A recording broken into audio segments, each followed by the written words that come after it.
This is a true story. The reconstructions are based on original cockpit voice recordings and eyewitness accounts.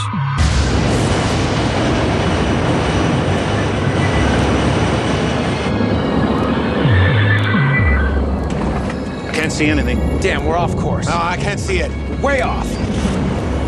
On June 1st, 1999, as an American Airlines jet prepared to land amid fierce thunderstorms, passengers knew they were flying into trouble. I don't know what made me aware, so doggone aware, that we were going to have a problem. Oh, no! Within minutes, their worst fears would be realized. Other one! Other one! Other one!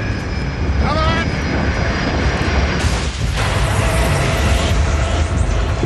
I'm yelling, get away from the plane. Run.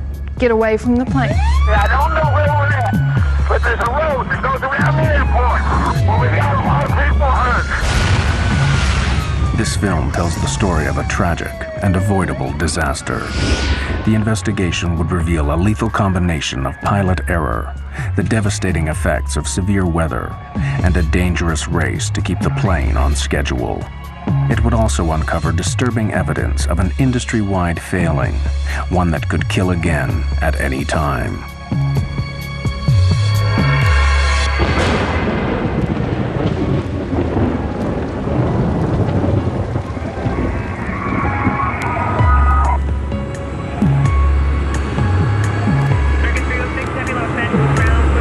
Despite reliable aircraft and extensive training, modern airlines and their crews face unprecedented pressures.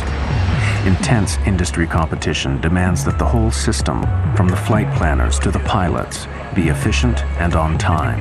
The stresses this can bring would play a vital role in the loss of Flight 1420.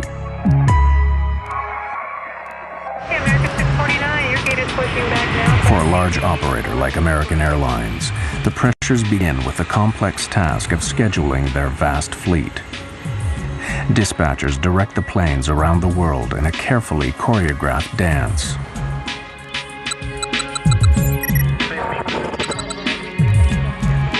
The strain of maintaining this efficiency affects the entire system. Of course, competition has become very intense, a lot of pressure on the dispatchers, pilots, flight attendants, and basically the whole infrastructure to accomplish the mission and make a dollar. Every effort is made to ensure that nothing disrupts these fragile schedules. But there is one variable that no airline can control: the weather.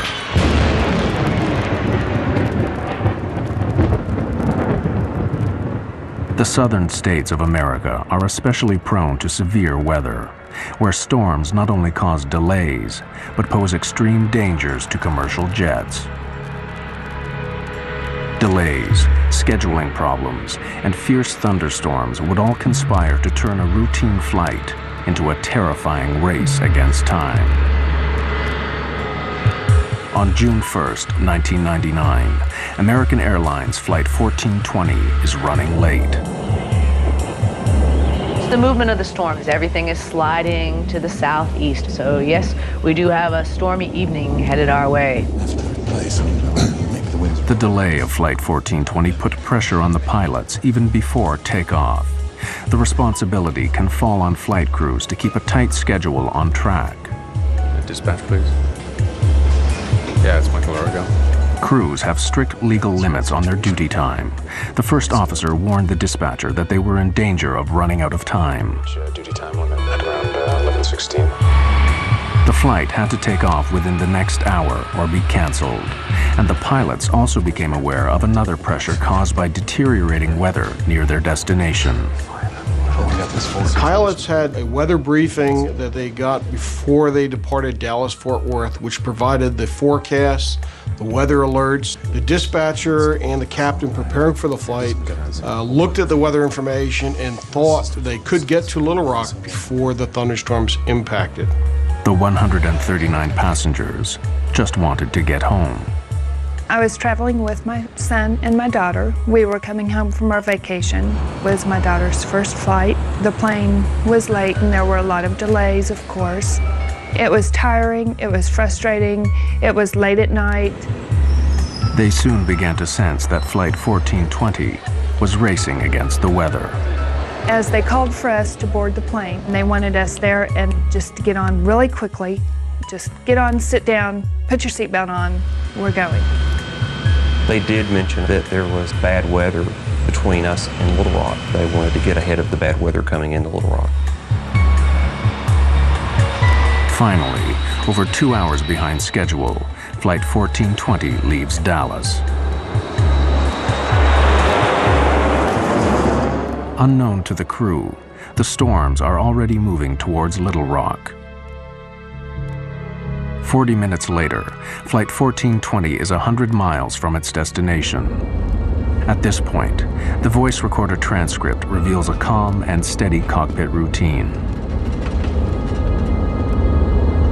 American 1420, you gonna still want lower? So far, it's okay. So far, so good, ma'am. American 1420 will let you know. The first officer on American 1420 was a new hire. He had just recently completed training, and he had been paired on one of his first trips with this management captain. So now you had a very experienced pilot sitting in the left seat with the company, paired with a relatively new hire. Bushman and Oragel are clearly relaxed as they plan their approach and landing. 25 for 24, set and armed. Think this stuff's gonna work out pretty well? Yeah, we're almost down to max landing weight. There's a moon out. Or a spaceship. Oh, it's the mothership. Center pump's coming off. All right. The pilots are keeping a close eye on the storms ahead. Onboard weather radar scans a cone-shaped area of sky in front of the plane. Potentially severe storms show up in red. There's your big wad diddly.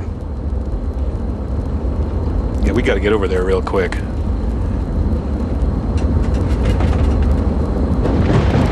I don't like that. That's lightning. Sure is. The American Airlines dispatcher issued an update on the shape and formation of the thunderstorms. Right now on radar, there's a large slant to Little Rock. Thunderstorms are on the left and right, and Little Rock is in the clear, sort of like a bowling alley approach. Thunderstorms are moving east-northeastward towards Little Rock, and they may be a factor for our arrival. I suggest expediting our arrival. Dispatcher gave this flight crew the weather information. It appeared to him that there was going to be a gap, or what he called the bowling alley, where you had two types of thunderstorms, or two thunderstorms with an alley between it. And that the flight crew, if they had expedited their travel to Little Rock, could probably make it up that alley before the two storms closed together. As Flight 1420 descends, the plan to beat the storms is about to go seriously wrong. The pilots do not realize that the walls of the bowling alley are closing in.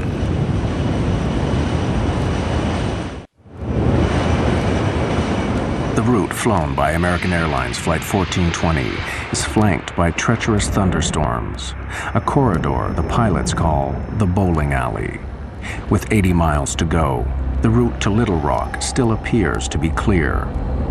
This is the bowling alley right here. Yeah, I know. In fact, there are the city lights. Straight there. You want to go down? Not yet, but pretty soon.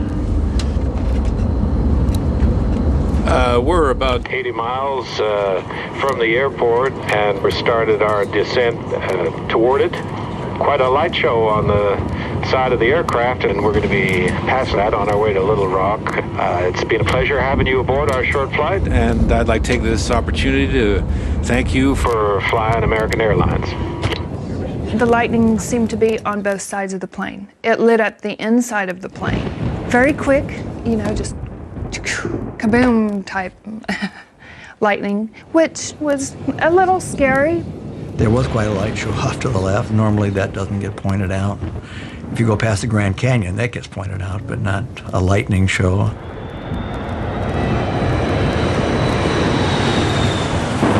As the plane descends, transcripts of the cockpit voice recordings show that the pilots are aware of rough weather ahead.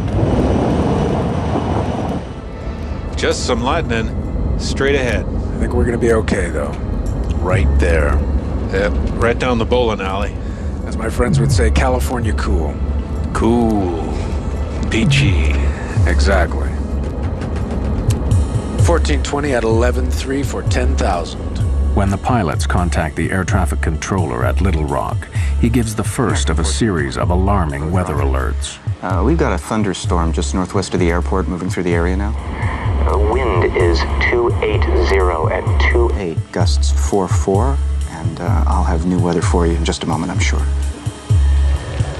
Gale force winds are gusting up to 50 miles per hour, enough to blow tiles off a rooftop. High winds pose a severe hazard for Flight 1420. Crosswinds make it difficult to control the plane on landing. The pilots must quickly determine if they are within safe limits. They calculate the strength of the crosswind from its angle to their final approach.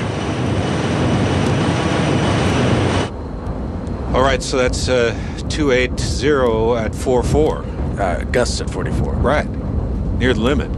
Well, it's 40 degrees off. I mean, you're not out of the limit because of the angle, but that's pretty close.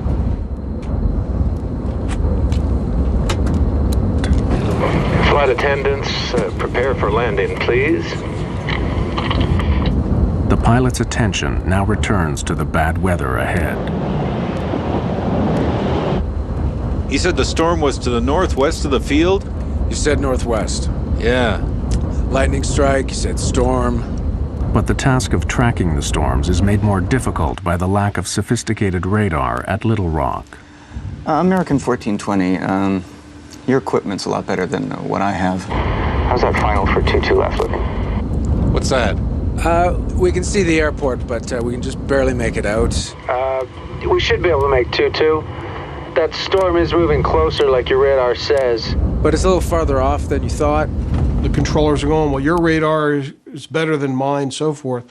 The controller in this accident had a monochromatic, or basically almost a black and white set of a radar, and could not determine the intensities of the storm.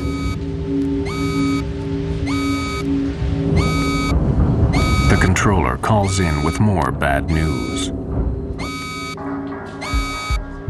Wind shear is a sudden change of wind direction over a short distance. It is one of the most feared elements of a severe thunderstorm. To combat constantly shifting winds, the pilots are forced to throw away all their previous approach plans and start again. They have to reverse the direction of their approach, so they will be landing into the wind. Yeah, we're gonna need, We would rather go into the headwind, sir. The pilot's decision to land in the opposite direction is a prudent move, but it will create serious problems. Okay, right turn 250.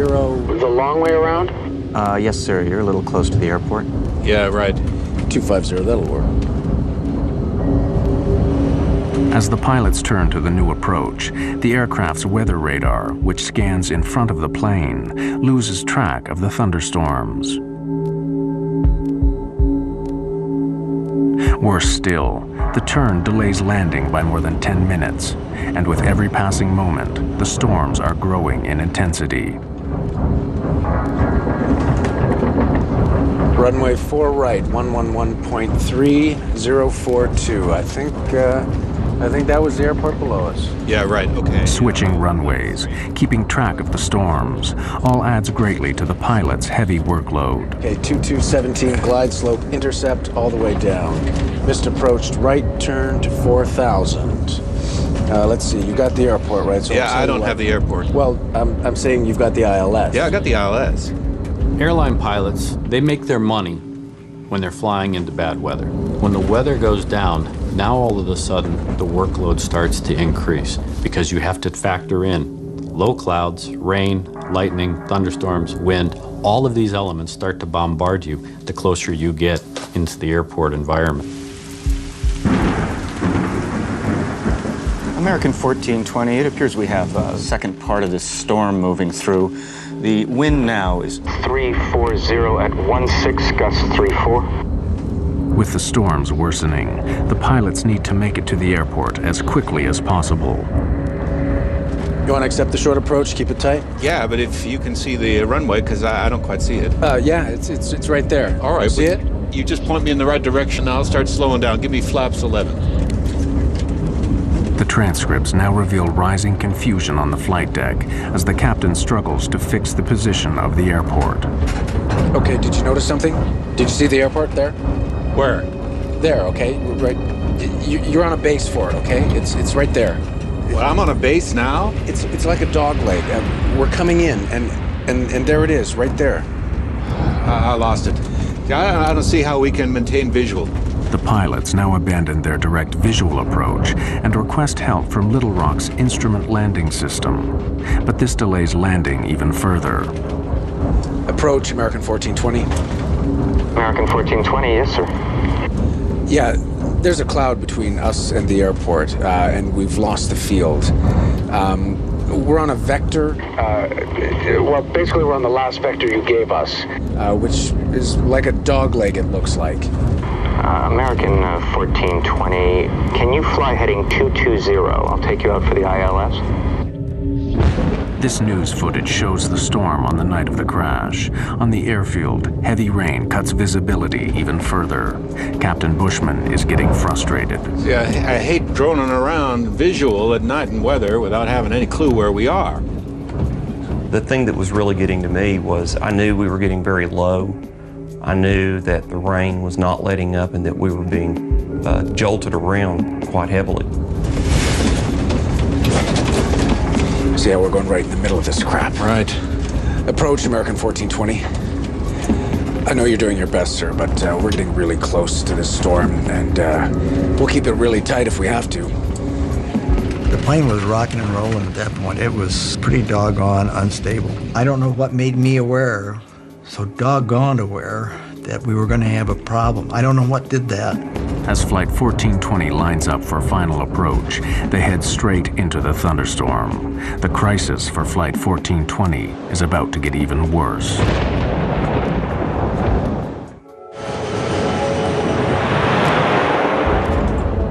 With Flight 1420 minutes from touchdown, severe thunderstorms give the pilots another major problem. Blinding rain and thick cloud are obscuring the airfield. The visibility on the runway, known as RVR, is only just above the regulation limit of 2,400 feet.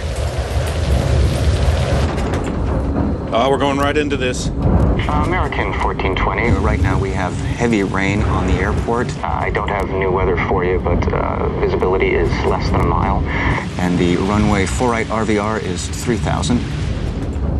Visibility is down to 3,000 feet.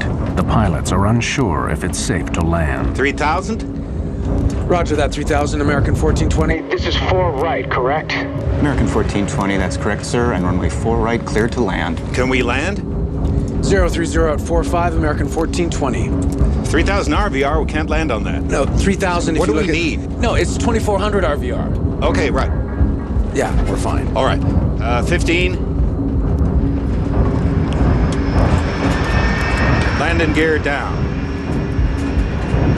And lights, please.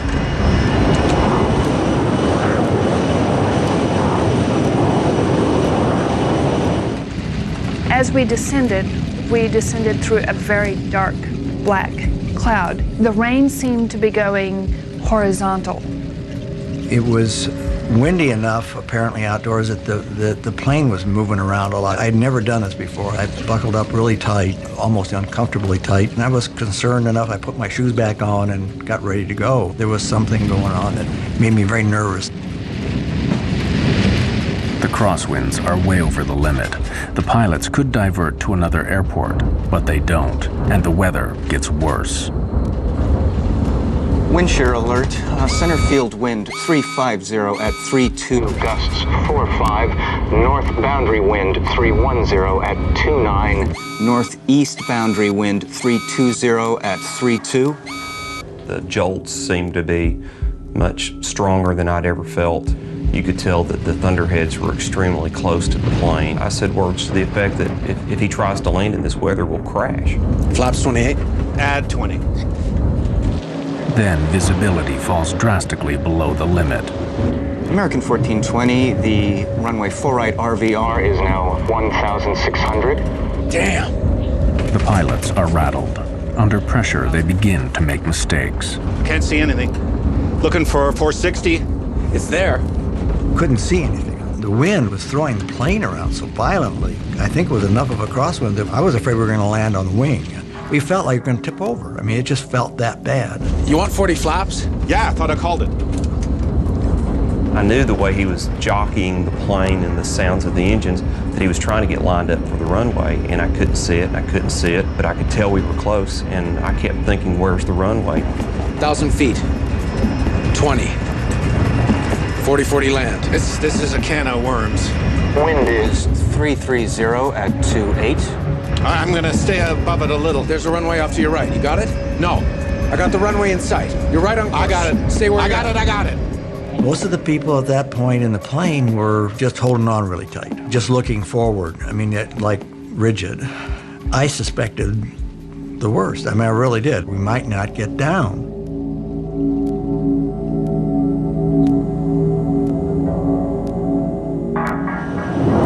In the midst of fierce thunderstorms, Flight 1420 is about to land at Little Rock.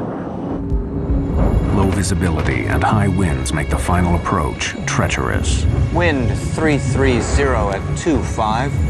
500 feet. Plus 20. wind 330 at 23. Damn, we're off course. No, I can't see it. Way off. I can't see anything. Got it? Got it! 100 feet. 50 feet. 40. 30. 20. 10.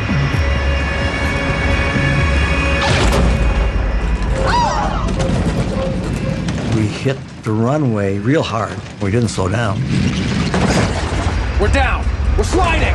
Oh, no. We were still going very, very, very fast. And at that point, I thought, we're dead. On the brakes!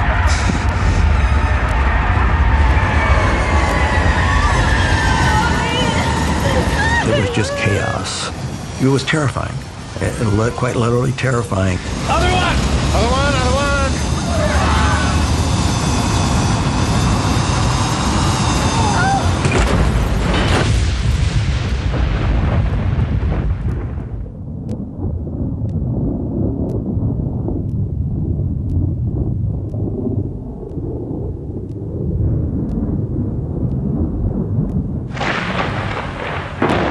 When the plane actually stopped, there was a moment of absolute, total silence. There was fire in front of me, and I could see debris, and it was silent. And I thought, oh my gosh, I'm dead.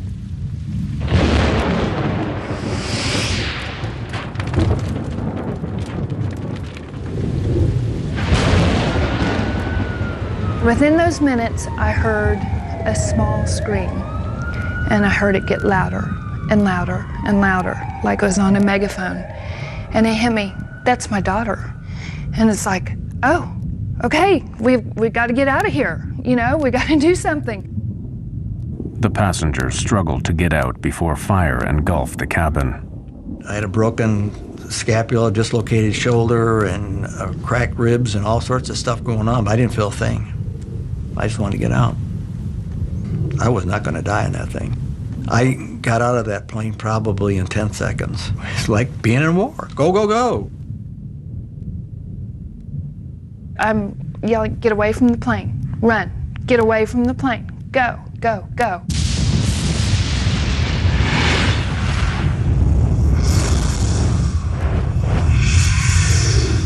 Some folks looked like they'd been in an explosion. Their clothes were tattered. I saw a man using his cell phone to call for help. Okay, I don't know where we're at, but there's a road that goes around the airport. Well, we got a lot of people hurt.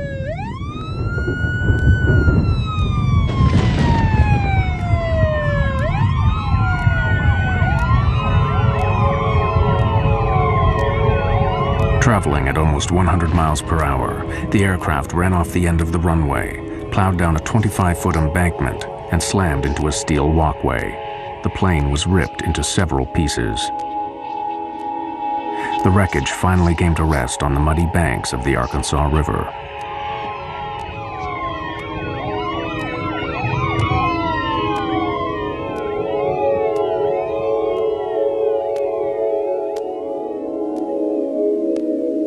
10 passengers died in the crash. Captain Bushman was killed instantly when the cockpit was split open by the steel walkway. It was a shame I hadn't, literally a shame that I had not done more to save people. That's the worst nightmare I have.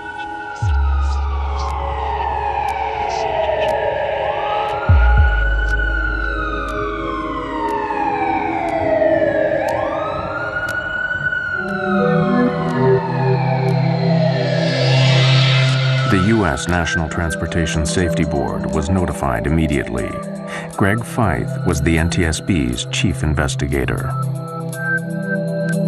The night American 1420 happened, I received a phone call about 1 o'clock in the morning from our communications center at the NTSB advising that there had been an aircraft accident at Little Rock and there may be some fatalities involved. Fellow investigator Don Ike was quickly on scene. There's a sense of adrenaline as an accident occurs like this, where you're being launched to the accident scene. And there's a strong urge to get there, to try to find out what happened, to document the facts so we can prevent it from happening. The NTSB set up a command center close to the site. They would spend the next 18 months piecing together the events that led to the crash. We did have a basic idea when we got on scene of what had happened. We just didn't know why. We knew the airplane went off the end of the runway. We knew that the pilots couldn't stop it. We knew that the aircraft was destroyed going through this catwalk. We knew that the subsequent post-crash fire killed people. We just didn't know why at that point. The NTSB worked backwards from the impact, piecing together the sequence of events from final approach all the way back to Dallas-Fort Worth. The first question for investigators was why the pilots had been unable to stop the plane. Analysis of the tire tracks left by the skidding plane showed a complete loss of control after touchdown. When you look at the width of those tire tracks, you then see that the airplane wasn't going straight, but in fact was sliding sideways. Here you have this machine that weighs 130, 140,000 pounds. It has 100 or so people on it. It is sliding uncontrolled off this runway. Something had gone terribly wrong on landing, and investigators wanted to know why. They questioned the survivors of Flight 1420, who would provide an extremely important clue.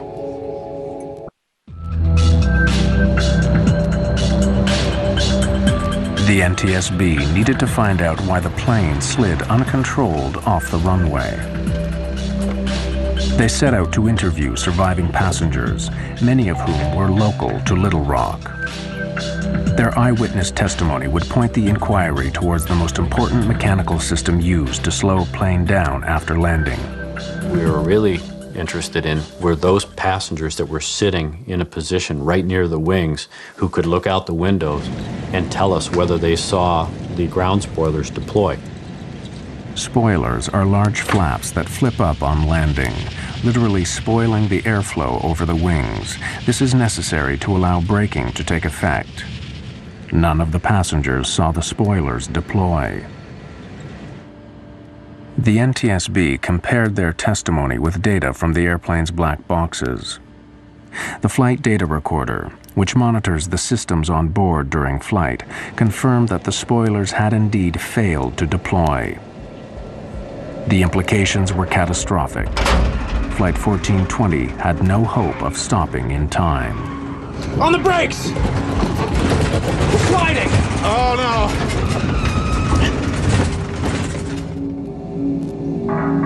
So was the failure of the spoilers to deploy a mechanical problem?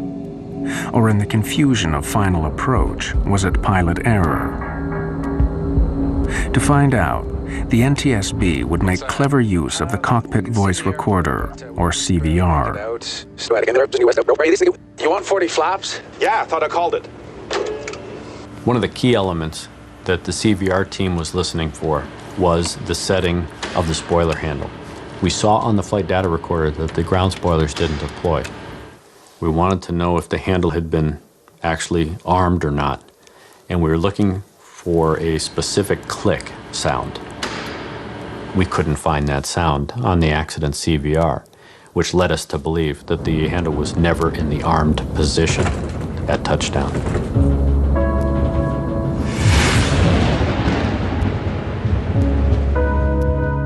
Intensely busy in the cockpit, the pilots simply forgot to arm the spoilers. Had they deployed, the MD-80 aircraft might have overshot the runway, but it would have stopped before hitting the catwalk. The pilots had made serious and ultimately fatal errors, but investigators wanted to know why.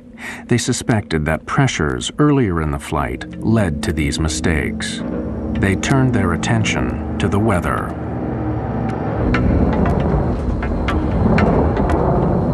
It was clear to us that severe weather had been in the area around the time of the accident. How it played a part was one of the things we had to try to discover. And putting the radar images in, the observations, trying to put it all together would take weeks, of course, to get this information done. The NTSB wanted to know what role the weather had played in the crash, and had the pilots been fully aware of the dangers. See how we're going right in the middle of this crap. One of the concerns that all pilots have when they're trying to land an aircraft is, of course, making sure that the crosswinds that they may experience don't exceed the capabilities of either themselves or the aircraft. The wind's now 350 at 30, gusts 45. Can we land? This particular flight crew had a limitation, not imposed by themselves, but imposed by the company, and that was that they were not allowed to exceed a 10-knot crosswind on a wet runway. Crosswind limits are clearly stated in the operating manual. The crew of 1420 were flying beyond regulation limits. This is a can of worms. There's a runway off to your right. You got it? No. This NTSB animation clearly shows the effect of the winds, causing the captain to make desperate last maneuvers. Winds definitely impacted the flight. If you look at the animation, you'll see him fighting the winds. Definitely not good. We're down! On the brakes! Other one!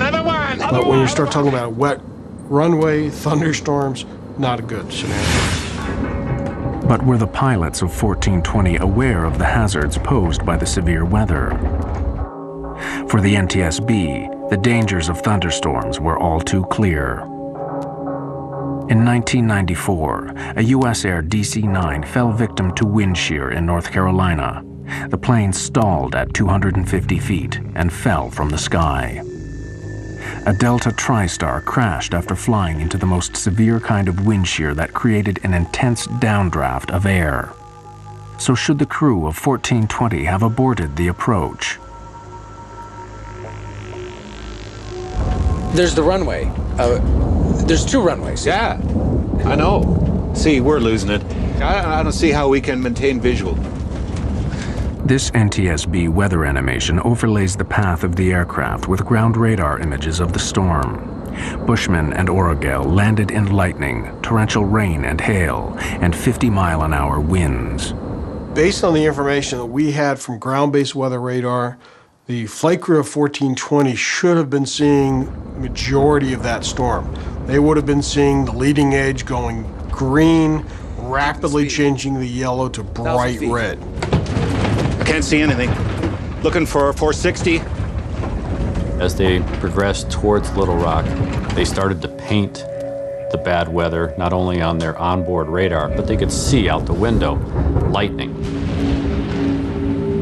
And one of the key statements that this captain made, which basically summarized the entire flight, was the captain saying, I hate droning around visual at night in weather without having any clue where we are. I hate droning around at night when I don't know where I am. That was such a key statement. It was at that point, by an experienced 10,000-hour captain, that he should have abandoned the approach going into Little Rock and either gone to his alternate or made his way back to Dallas.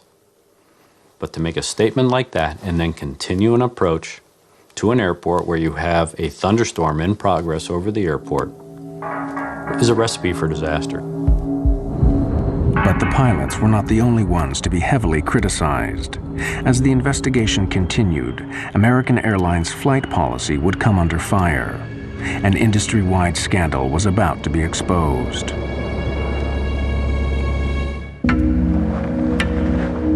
For months after the crash of Flight 1420, the NTSB dug deeper into the circumstances surrounding the Little Rock accident. The question was, who would take responsibility? American Airlines was reluctant to admit that their pilots had knowingly flown into a severe thunderstorm. Initially, they tried to pin the blame on the controller at Little Rock. Americans started legal action against the authorities responsible for airport controllers. Americans' lawyers claimed that the crew of Flight 1420 had not been given all the current weather information. American 1420, your equipment's a lot better than what I have. How's that final for 22 left looking? But after interviewing the controller at Little Rock, investigators were unconvinced. It's highly unlikely that the flight crew wasn't sufficiently informed about the nature of the weather and the severity of the weather, not only en route, but of course, during the course of the landing at Little Rock. The focus turned back on the pilots. Lawyers representing the passengers were determined to get American to accept liability for the crash. I mean, it is about money in a way, because you want to make them pay.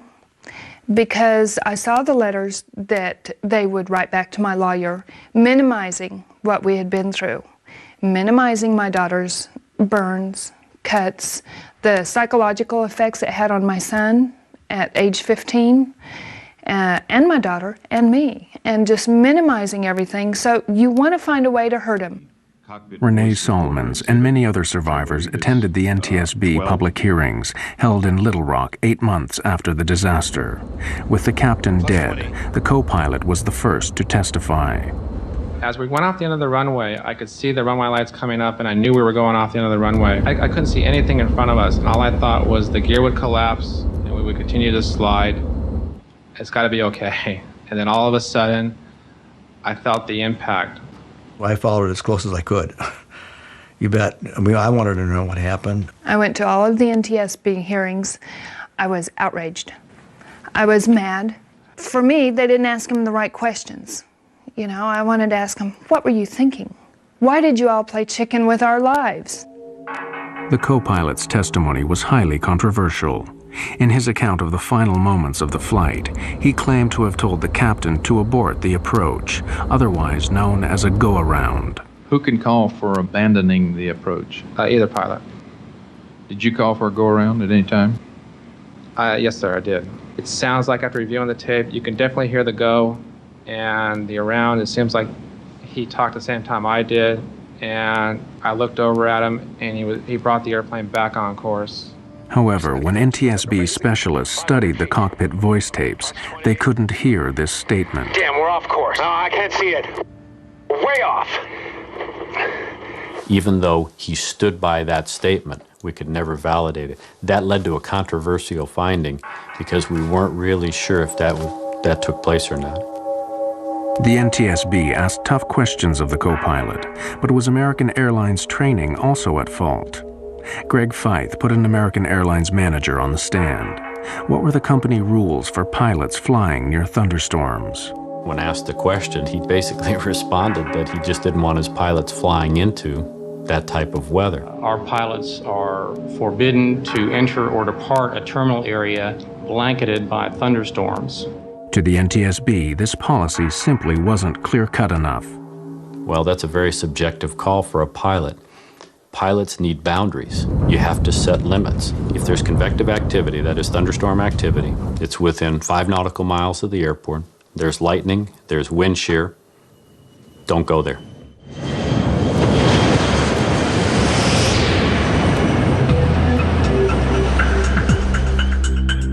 The deeper they looked, the more the NTSB found that flying into thunderstorms was disturbingly widespread. Extraordinary evidence given at the hearings revealed that the problem was industry-wide.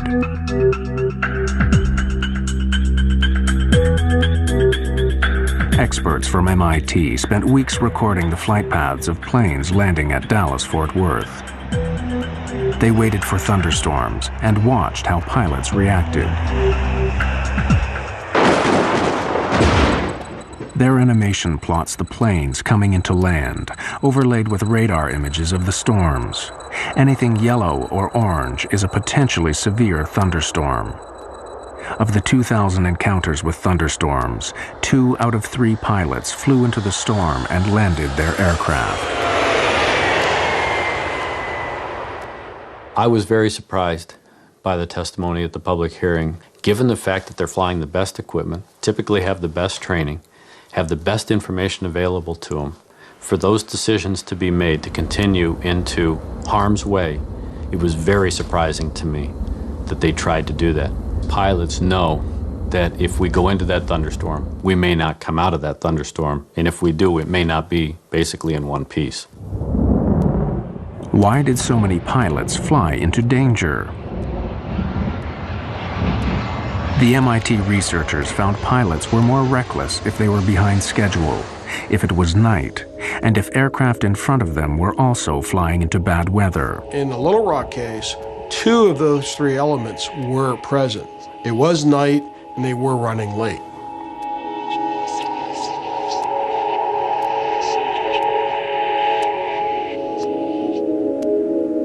The MIT investigation was chilling evidence that the crash at Little Rock was part of a much wider problem. We're not seeing a major improvement, put it bluntly. There's a limited time for training. Weather was a significant part that set up the stage of this accident. We do not condone any operation to be conducted in such weather. It is a known severe weather hazard, and it should have been suspended, no operation. The root causes behind the crash went even deeper. Why were the pilots so determined to land? Greg Feith found the answer back at Dallas before the flight even left the ground. There, he found signs of a deadly condition in aviation, known as get-there-itis. There may have been a sense of get-there-itis. The flight crew knew that they were pushing their 14-hour duty day. It had been a long duty day. The airport's right there. Let's try it. Let's see if we can accomplish the mission. Pilots are goal-oriented. We're mission-oriented. We will stick our nose in there to try and see if we can accomplish the mission. Sometimes we will accomplish that mission, but sometimes we get too far into it that we can't bail out. We don't have any more options, and bad things happen. The pressures of get-there-itis sparked a fatal series of mistakes and misjudgments. I can't see anything. Looking for 460. At the end of a long day, rushing to beat the storms and get the passengers to their destination, the crew of Flight 1420 made the basic mistake that cost 11 people their lives. They forgot to arm the spoilers. They were so busy trying to get the plane on the ground that they forgot to do what they needed to do. They didn't have time to do it. After the accident, American Airlines revised their checklist procedures. Both pilots must now confirm that the spoilers are armed, ready for landing. In October 2001, the NTSB published their report. They concluded that the 2 main causes of the crash were first, the decision to land in a thunderstorm, and second, the pilot's failure to arm the spoilers. American Airlines declined to take part in this film or comment on the findings. As an investigator, I had over 2 years to basically criticize and determine what the captain was trying to accomplish. That particular captain had seconds to make decisions based on the information he was getting. And while it's unfair for an acts investigator like myself to start pointing the finger, I wasn't there. I blame them, but I'm not angry per se at them. I don't waste my time with anger on them. They'd got nothing but flack. You can understand it, but I can't understand a person, wanting to kill himself either. We've been out and visited his grave at the Air Force Academy a couple, 3 times, and the guy just got caught up in a bad situation. I mean, been there, done that.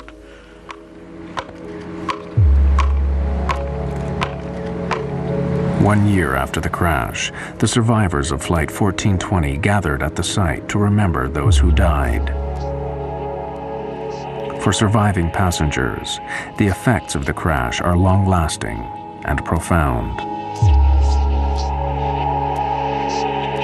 We, as a family, worked long and hard to work through it. We had many talks. It blew apart a lot of relationships.